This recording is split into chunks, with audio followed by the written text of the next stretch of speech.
পাওয়া যায়, কিন্তু মা হারালে মা পাওয়া যায় না। এটা একটা প্রচলিত কথা। মনে হচ্ছে ডাস্টবিনের ময়লা, মন চাইলে তুলে আনলাম, আর না হয় ডাস্টবিনে ফেলে দিলাম। যেসব ব্যক্তিরা এসব কথা বলে তাদের উদ্দেশ্যে কিছু কথা। মা আর বউ এই দুইজন হচ্ছে দুই মেরু। একজন হচ্ছেন জননী আর একজন হচ্ছেন সহধর্মিণী।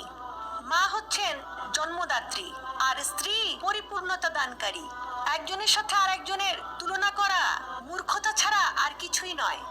আপনাকে ছাড়া আপনার মা যেমন অসহায়, ঠিক তেমনি আপনার সন্তান তার মা ছাড়া খুবই অসহায়। আপনার মা যেমন বড় মাছটা নিজে না খেয়ে আপনাকে খাওয়ান, খেতে বসলে খেয়াল করবেন আপনার স্ত্রীও কিন্তু সেই কাজটাই করে। আপনার কিছু হলে আপনার সৃষ্টিকর্তার কাছে আপনার মা ছাড়া কেউ আঁচল পাতে না। আপনার মৃত্যুতে আপনার মা যেমন হবে তার ছেলেহারা, ঠিক তেমনি আপনার স্ত্রীও হবে তার সঙ্গীহারা। আপনার মার আরো সন্তান থাকলে সেই সন্তানরা আপনার মাকে আগলিয়ে রাখবে, কিন্তু আপনার স্ত্রীকে কে আগলিয়ে রাখবে? আপনার মার আরো সন্তান থাকলে সেই সন্তানদের পেয়ে আপনার মার কিছুটা কষ্ট কমে যাবে, কিন্তু আপনার স্ত্রীর আপনি ছাড়া তো কোনো গতি নেই। আপনার সন্তানদেরকেও তো আপনার স্ত্রী দেখবে, তাই না?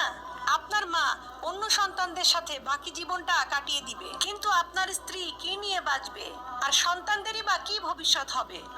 আর এই সন্তানদের দায়িত্ব কে নিবে? আপনার স্ত্রী সবকিছু ছেড়ে আপনার কাছে চলে এসেছে। সব পরিস্থিতিতে আপনার স্ত্রী আপনার মুখের দিকে তাকিয়ে থাকে, কারণ আপনি হলেন আপনার স্ত্রীর শেষ ভরসা।